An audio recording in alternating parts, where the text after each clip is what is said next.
Hello mga kaigsuonan ko diha kang Kristo, maayong hapon na usab kaninyo. Okay, so niini nga kahaponon no ania na kita sa katapusan ngunong nga the armor no or part of our armor no of God. No sa pipila ka mga adlaw no atong naistoryahan no the victorious not a victim part 9 or the subtitle ni your power and authority as believer of Christ no kinahanglan kabaluta sa gahom ug katungod no nga as a believer of the Lord Jesus Christ. Okay, so ang number 1 is the armor of God stands as your weapon against the evil schemes. No, ang armor sa Ginoo niya na istoryahan na po nato. Number 2, the belt of truth. Hallelujah. Number 3, the breastplate of righteousness. Number 4, shoes of readiness to share the gospel of Christ. The number 5, shield of faith. The number 6, the helmet of salvation. Onya, the last but not the least. Okay, so number 7 or the sword of the spirit. So mao na ni diri na ta mahuman igsoon sa tuang part 9. Maybe tomorrow no Friday akong i-share mag-share po another topic. Hallelujah. Okay, so nini kahaponon. Okay, so ato ang ikapito no nga power and authority as a believer of Christ. Okay, sword of the Spirit. Okay, verse 17, no? Take the helmet of salvation and the sword of the Spirit, which is the word of God. So, mo na siya pinaka-importante igsuon nga ato ang weapon or parts sa ato ang armor, the sword of the Spirit. Okay, so number 1, the Word of God is living and active. No, mo na siyang ato ang hinagiban batok sa ato ang kaaway. Hebrews chapter 4 verse 12. For the Word of God is alive and active, sharper than any double-edged sword. It penetrates even to dividing soul and spirit, joints and marrow. It judges the thoughts and attitude of the heart. So kaning pulong igsuon buhi, aktibo, iyang padiri hait pa sa duhay sulab no kini siya mo penetrate no kani modulot no sa ato ang kinasuluran, sa ato ang kalag, sa atong espiritu, limang kana sa mga joints, marrows, unya it judges the thoughts and attitudes of the heart. Kung kita mali ang ato ang motibo, i-correct sa word, no?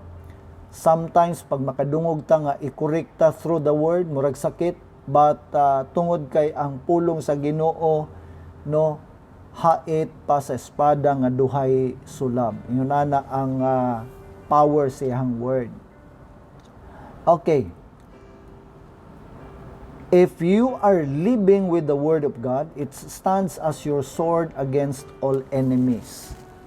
Kinahanglan dili lang kita kutob sa pagpaminaw sa mga pulong sa Ginoo.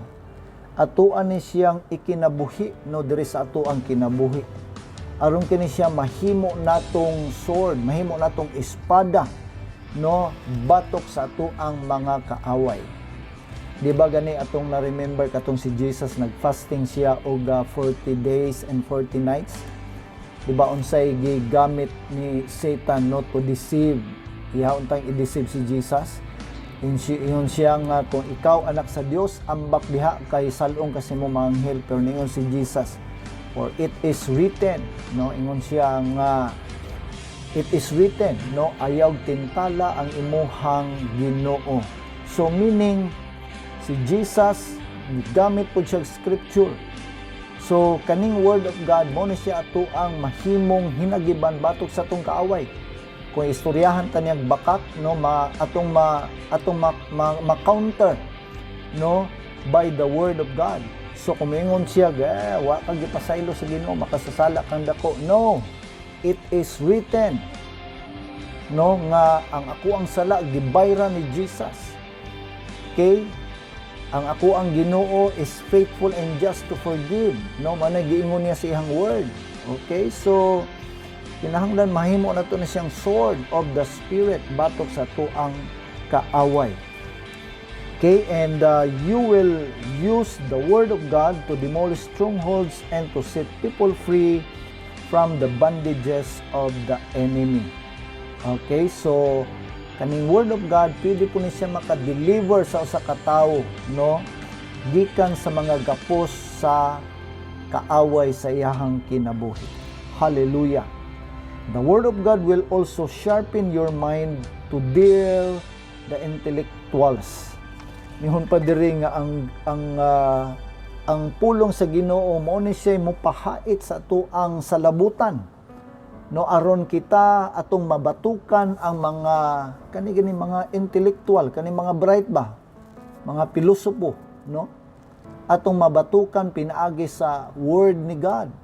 Muna importante kayo nga ato ang sa uluhon, no, iyang mga pulong nga kinahanglan ato ang i-memorize ang mga pulong sa Ginoo, no, aron kini mao ni siya magatulak kanato nga mahimo tang maisugon, no, sa pag-share sa iyang gospel.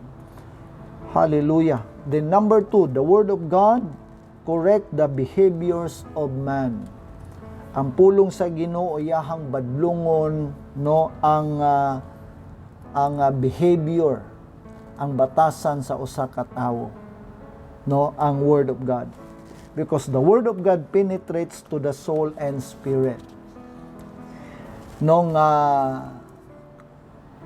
ato ang nakita nga ang pulong sa Ginoo living and active. Tungod kay sa ato lang pagdungog ani sa una katong wala pa ta na born again. Pagdungog nato niini murag nito hope, no, sa ato ang kasing-kasing tungod kay ang pulong sa Ginoo sharpen than two-edged sword, no, hait pa siya sa espada nga duhay sulab. No, there are great possibilities for a person to be changed if they heard the word of truth. Mo ginang kadaghanan kanato mga Christian gibag-o gyud sa Ginoo because of the power of the word of God. Hallelujah. Iyon pa diri, the word of God judges the thoughts and attitudes of the heart. Okay? Iyahang badlungon ang ato ang batasan sa tong kasing-kasing. Unsa number 1 it corrects the bad habit, no, i-korekta ang ato ang mga dili maayong binuhatan, no, it trains you into righteousness, no, tudluan ta nga mahimong matarong pinaagi sa word ni God. Yeah, lastly, it changes the lifestyle of a person's upside down. Kung ato ang mga lifestyle igsuon wala na dili makalipay da sa Ginoo, iyang bag-uhon pinaagi sa gahom sa iyahang mga pulong. Hallelujah. Okay, so it changed the lifestyle of a person's upside down. Bag-uhon ta niya in and out. Hallelujah. Maybe sa una naka sa kangit-ngit, mo na nga ang atua pong aura mura pud tag ngit-ngit kayo. Pero after you receive the Lord Jesus Christ, because Jesus is our light, matingala kang the Lord, no, will change us, will transform us, no, from the inside and out. Iyatang bag-uhon sa sulod pati na sa gawas. No, matingala iban nimong mga friends nganong unsay nahitabo nimo nganong puti kay ka, nganong hayag kay ka, because of the glory of God.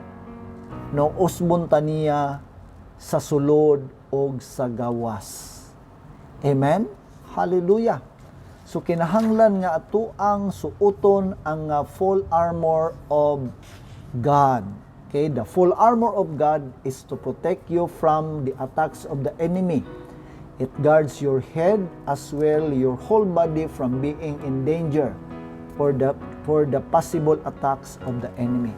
So ang armor of God protects us, no, from time to time. Kinahanglan nga suot nato ang armor ni God aron dili ta mahisugamak, aron dili ta mabiktima sa tuang kaaway, sa iyahang mga arrows of lies, sa iyang mga arrows of depression, whatsoever. Hallelujah. Hallelujah. Amen. So niini nga kahaponon diri nahuman ang ato ang Victorious Not a Victim Part 9. Pero napa ni siya sumpay igsoon, pero murag mo stop sa tani no magpadayon lang ta kay nako i-share nga laing topic. Hallelujah. Okay, so mag-ampo kita. Langit no namong amahan, daghang salamat Lord sa imong pag-uban kanamo niini nga kahaponon. Salamat o Dios nga imo kaming gitudluan amahan aron Ginoo kami mahigugmaon sa imong mga pulong, kay imong mga pulong Ginoo mo ni siya amo ang sword of the Spirit, Lord God, Lord, to para among magamit Ginoo nga hinagiban batok sa amo ang kaaway. Salamat kay amahan nga ikaw magatudlo kanamo day and night, ikaw magatudlo kanamo Lord God pinagi sa imuhang mga pulong. Salamat kay Lord God nini kahaponon, ingon man amahan akong ginalift up da kanimo Lord God, nami mga kaubanan karon nga nanginahanglan sa imuhang tabang. Lord, nanginahanglan sila Ginoo financial. I pray Father nga ikaw Ginoo Lord God magatagbo ni ana nga pagpanginahanglan sa pangalan ni Jesus. Ingon man Ginoo sa mga nanginahanglan karon og kaayuhan. In the name of Jesus, I pray Father God that let your mighty healing Lord God, flow in their lives right now in the name of Jesus. Salamat kay Ginoo sa imong pagtagbo sa pagpanginahanglan sa imong mga kaanakan. Among ibalik na kanimo tanang dungog himayo og pagpasalamat sa pangalan ni Jesus. Amen and amen. Hallelujah. So wala na tay igong oras mga igsuon, no? Kining inyong ubos nga alagad Pastor Will Milian. Kanunay mag-ingon kanyo igsuon og kaluya. Kaya ang Ginoo magauban kanato buntag ug gabi. Ug ihang panalangin mana ka natong tanan. God bless you and shalom.